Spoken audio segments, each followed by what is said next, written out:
Stacey Canfield is state senator in Tennessee. He's got an interesting new idea. Let's tie welfare benefits to students' performance in school. He's going to go on Fox News Channel and explain. Listen, we're not talking, I'm not expecting these kids to write the Magna Carta. You know, ABCs, 1, 2, 3s. I think any parent can just about do that. We have just about everything you could ever ask for, except for parents that are engaged and involved.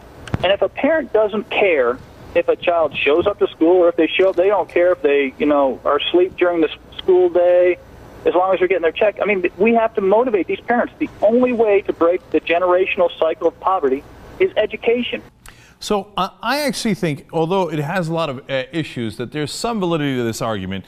JR and Anna are going to disabuse me of that in a minute, but let me give you more from Stacey Canfield on Fox. The thing is, we have a lot of parents who couldn't give a flip. We can't get them on the phone. They don't show up to any parent-teacher meetings.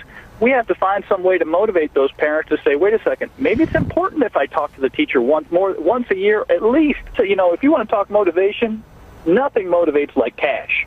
And when somebody says, wait a second, my kid's failing, maybe there's a problem because I'm not getting as big a check as I was getting. Now, the part that I think has validity is that I think that parents are not as involved in education as they should be. We do have to motivate them somehow. This obviously is a fairly inexact way of doing it, and it has downsides that we're going to explain in a second. But he is also right, in my opinion, that cash is a large motivator. Again, there is downsides. All right, now, Anna, JR, go ahead, jump down my throat for even entertaining this idea.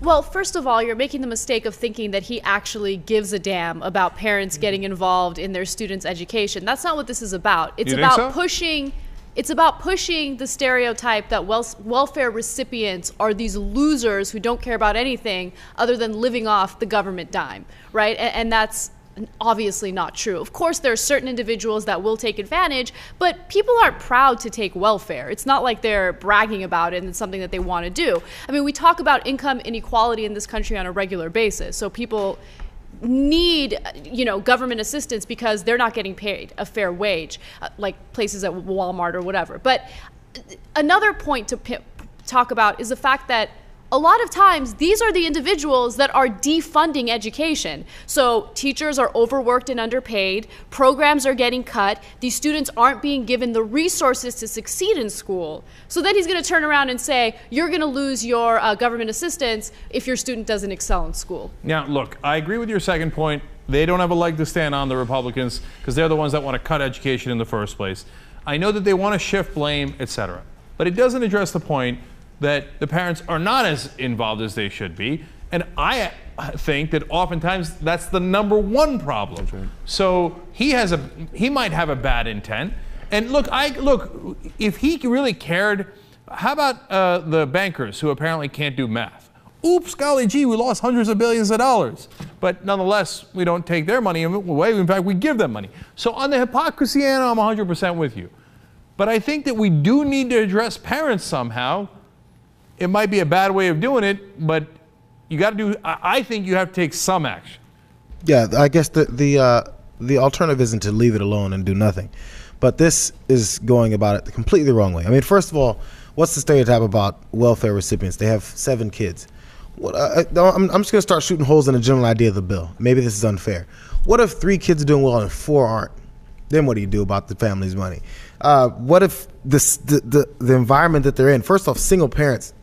They probably work 4 jobs, at least 2. So we can assume it's putting a blanket statement over all these people and degrading them as lazy, sitting at home watching TV, and not caring if their kids are not getting up and going to class. You don't know why that kid isn't going to class. If the kid gets there at 11 o'clock every day, they just go, we should send you to talk to, we don't have any school counselors because we cut that.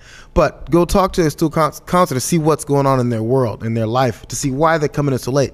Maybe they're helping out at home because there's not enough money, which is why they're on welfare. And then you go straight to blaming them as if they're out to just screw this whole thing over. Yes, parents' involvement is very important. We all know this. It's not the golden ticket. There's a lot of factors that go into this. So that's interesting. Now, look, I take your points, and I think they're good ones. And what if I switched it around on you, though, and said, hey, you know what? I'm not going to stigmatize people on welfare. That's not right. And they probably a lot of them are working super hard and just not having enough money. And by the way, of course, some people on welfare aren't working super hard. Everybody gets that, right? So it's a mix of things, right? But what if I said, okay, if your kids do badly in school, I will charge you more taxes so that it applies to everybody?